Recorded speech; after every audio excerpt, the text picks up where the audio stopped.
Bagaimana dinamika politik Pilkada Jakarta setelah PKS usung Anies dan Sohibul Iman? Kita bahas bersama juru bicara PKS M. Khalid dan Direktur Eksekutif Indikator Politik Indonesia Burhanuddin Muhtadi. Selamat malam Mas Khalid, Mas Burhan. Selamat malam, Assalamualaikum. Waalaikumsalam warahmatullahi wabarakatuh. Saya ke Mas Khalid terlebih dahulu. Ini ternyata PKS yang mulai kick off-nya nih di Pilkada Jakarta. Hari ini mengusung nama Anies Baswedan dan Sohibul Iman. Apa sih pertimbangan utamanya? Kenapa berbeda dengan pernyataan akhir pekan lalu yang yakin banget bahwa Mas Sohibul Iman yang akan diajukan oleh PKS belum menimbang nama Mas Anies? Ya, hari ini kita Partai Keadilan Sejahtera mengadakan sekolah kepemimpinan partai dan Presiden Partai Keadilan Sejahtera Bapak Ahmad Saihu sudah menyampaikan bahwa PKS secara resmi mengusung Anies Sohibul Iman untuk Pilkada Jakarta. Jadi ini adalah merupakan keputusan official oleh DPP Partai Keadilan Sejahtera.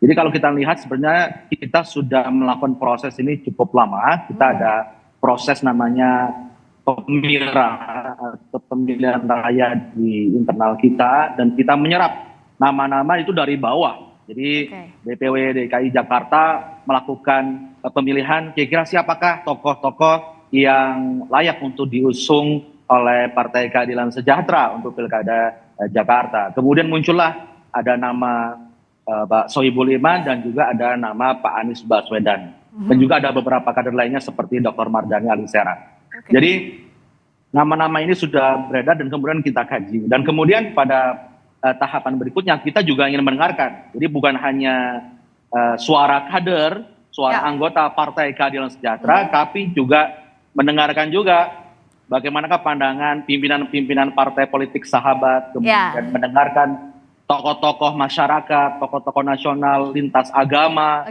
tokoh-tokoh bangsa. Kita juga menyerap aspirasi dan kita mengadukan. Jadi kita meraciknya, membuat sebuah formula yang terbaik. Karena memimpin Jakarta ini kita harus memilih perpaduan pemimpin yang terbaik. Dia memiliki kapasitas untuk menang dan juga memiliki kapasitas untuk memimpin yang teruji. Dan kemudian sampai pada satu kesimpulan, pimpinan bermusyawarah dan memutuskan pasangan Anies Baswedan dan Sohibul Iman adalah perpaduan pemimpin yang layak untuk diperjuangkan dan dimenangkan Mas oleh Khalid, tapi kan PKS nggak bisa sendirian kalau Pilkada Jakarta, tentu harus ada kawan. Nah tadi siapa sahabat yang sudah diajak komunikasi, yang sudah kasih feedback, siapa aja, partai mana saja? Yang sudah sinyalnya kuat dan cukup positif merespon adalah Partai Nasdem dan PKB ya tentu kawan seperjuangan di Pilpres kemarin ya, dan kita juga sudah berkomunikasi dengan kawan-kawan di Nasdem dan PKB. Pak Ahmad Saihu juga sudah berjumpa dengan Pak Surya Paloh untuk mengkomunikasikannya. Tapi kan kalau PKS hari ini mengumumkannya paket. Nah, responsnya PKB dengan Nasdem seperti apa? Apakah artinya PKS juga masih membuka diri kalaupun cawagupnya ini masih harus diskusi dengan partai koalisi nantinya? Nah, nanti coba Kompas TV tanya kepada Partai Nasdem dan PKB ya. Tadi katanya apa? Baru komen soal Mas Aniesnya doang. Iya, sinyalnya ya bagus, positif dengan pasangan Anies Sohibul Iman bagus. Tapi untuk lebih jelasnya silakan Mbak Friska dan teman-teman Kompas TV untuk menanyakan. Tapi PKS terbuka ya, kalaupun masih ada diskusi dengan partai koalisi nantinya dari sisi PKS? Ya tentunya begini, kita melihatnya seperti ini. PKS adalah partai pemenang di Jakarta dengan 18 kursi. Kita butuh tambahan sekitar 4 kursi lagi untuk bisa menggenapinya. Tentu ini adalah amanah yang begitu besar dari warga Jakarta untuk PKS agar segera menentukan pilihan. Dan itu keinginan dari warga Jakarta begitu kuat kepada kami untuk segera menentukan pilihan itu. Dan kami menangkap aspirasi masyarakat Jakarta. Saya ke aspirasi itu dan kemudian terwujudkan dalam pasangan Anies Sohibul Iman. Saya ke Mas Burhan, menggarisbawahi yang dikatakan Mas Khalid bahwa kan punya 18 kursi PKS, artinya PKS mau menegaskan bahwa PKS punya kursi terbanyak loh di Pilkada Jakarta. Posisi tawarnya PKS dan juga kemungkinan koalisinya seperti apa kalau Mas Burhan membaca? Ya, memang saya menduga ada perkembangan sangat positif ya dan dinamis dalam waktu 1-2 hari terakhir PKS mengubah keputusan yang menurut saya cukup drastis ya. Awalnya mengusung Mas Sohibul Iman sebagai calon gubernur, kemudian hari ini Mas Sohibul Iman diminta untuk menjadi pendamping Mas Anies Baswedan. Artinya kalau misalnya tidak ada sinyal positif dari minimal satu dari partai yang selama ini dekat dengan PKS, saya kira sulit buat PKS untuk mengubah keputusan menurunkan posisi Mas Sohibul Iman dari cagup menjadi cawagup. Jadi sepertinya memang ada pertemuan yang positif, terutama antara Pak Saihu dengan Surya Paloh. Tetapi lagi-lagi dalam konteks elektoral, Friska, itu bukan sekedar memastikan Mas Anies dan Sohibul Iman mendapatkan tiket, tetapi juga harus menghitung secara matang apakah duet ini itu paket yang lengkap untuk memenangkan pilkada atau tidak. Ini winning template ataukah tidak?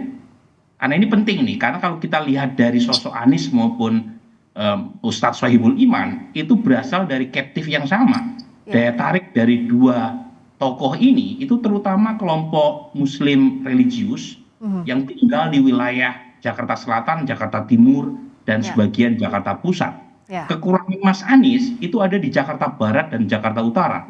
Dan itulah yang terefleksikan di hasil Pilpres kemarin. Jangan lupa Mas Anies itu kalah loh di Jakarta. Dan kekalahan telak Mas Anies terutama di dua wilayah, Jakarta Barat dan Jakarta Utara, yang notabene PKS lemah di sana. Jadi PKS menang di Jakarta, lagi-lagi berasal dari kantong yang sama dengan Anies Baswedan.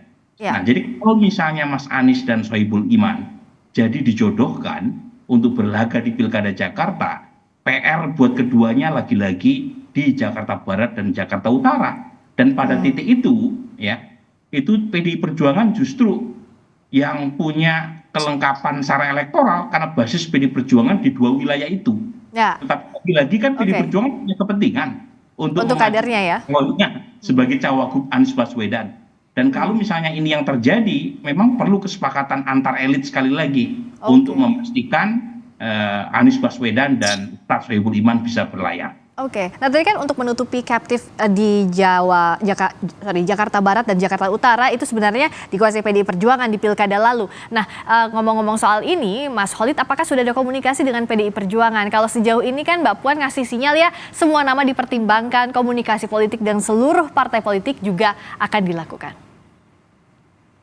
Kami tentu melakukan kajian ya, secara survei, kemudian pandangan bagaimana perilaku pemilih dan sebagainya secara mendalam, dan apa-apa yang kemudian kita lihat pada proses di dalam pemilihan ini sudah berdasarkan evidence based atau berdasarkan data-data yang kami miliki. Tentu kalau kita lihat skor sementara saat ini Mas Anies nyaris tak tertandingi ya, dan sangat tinggi sekali. Artinya capacity to win atau kapasitas menang dari Mas Anies sangat tinggi. Dan kami Partai Keadilan Sejahtera tentu memiliki bukan hanya pada sosok kandidat Pak Sohibul Iman yang memang sudah memiliki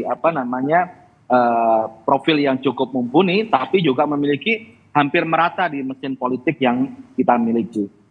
Dan catatan-catatan yang sudah disampaikan Mas Burhan kita sangat paham sekali, dan itu saya pikir juga bagus sebagai masukan.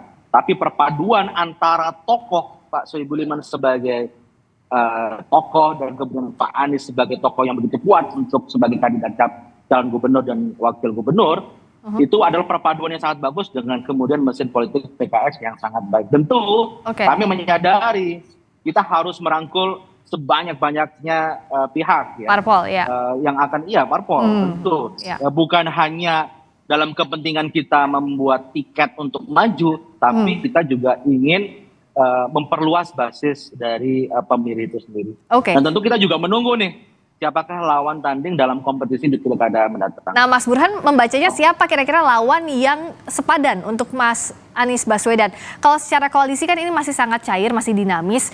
Parpol lain juga masih wait and see kan, di mana posisi tawarnya cagup kah, cawagup kah. Tapi sejauh ini bisa dibaca atau tidak sih siapa potensi lawan yang bisa sepadan dengan Anies? Kalau Mas Anies jadi berlaga di Pilkada Jakarta tahun ini, kemungkinan besar koalisi Indonesia Maju itu akan mengajukan Ridwan Kamil. Memang masih ada keberatan dari Golkar karena Ridwan Kamil masih diperlukan suaranya terutama dalam mempertahankan dominasi Golkar di Jawa Barat. Ya. Tetapi di antara tokoh yang dimiliki oleh koalisi Indonesia Maju, menurut saya memang hanya Ridwan Kamil yang punya potensi secara elektoral untuk menyaingi Anies Baswedan. Nah, di luar itu mereka nggak punya opsi. Dan itu pula yang menjelaskan mengapa Budi Satrio Jiwandono, kemudian nama-nama lain yang sebelumnya sempat diroketkan, tetapi layu sebelum berkembang. Jadi pertimbangannya memang sangat elektoral. Tapi lagi-lagi yang menarik buat saya, Friska, itu PD Perjuangan. Karena PD Perjuangan itu seperti terkunci ini sekarang. Satu sisi suara PD Perjuangan cukup besar di Jakarta, tetapi mereka tidak punya tokoh yang kuat secara elektoral, tetapi mereka punya dua pilihan. Satu, Ridwan Kamil, secara politik sulit buat PD Perjuangan untuk mendukung Ridwan Kamil, karena Ridwan Kamil bagian dari pola ya. Sementara yang tersedia berikutnya adalah Anies Baswedan. Dan kalau misalnya Anies berjodoh dengan Sohibul Iman, maka PD Perjuangan tidak punya pilihan lain kecuali memilih yang ada. Nah, karena PD Perjuangan nggak cukup juga untuk mengusung calon sendiri tanpa berkoalisi dengan partai lain. Jadi menurut saya langkah PKS untuk mengusung paket Anies dan Sohibul Iman itu langkah cantik untuk stealing the show, sekaligus juga mengunci supaya Mas Anies tidak dilirik oleh kader dari partai lain, termasuk dari PD Perjuangan. Jadi PKS is stealing the show. Kita lihat berikutnya siapa-siapa saja yang akan membuat langkah cantik di Pilkada Jakarta. Ya, Mas Khalid, singkat saja waktu kita sudah habis. Sedikit. Ya, kami setuju sekali dengan Mas Burhan. Memang kalau pertarungan di Pilkada Jakarta ada Ridwan Kamil akan berkompetisi di Jakarta, saya kira akan menjadi kompetisi atau show yang menarik. Oke. Nanti kita akan lihat siapakah yang akan dipilih dari Koalisi Indonesia Maju atau bahkan PDI Perjuangan. Terima kasih untuk waktunya Mas Khalid, M. Khalid, juru bicara PKS. Terima kasih juga Mas Burhanuddin Muhtadi, Direktur Eksekutif Indikator Politik Indonesia.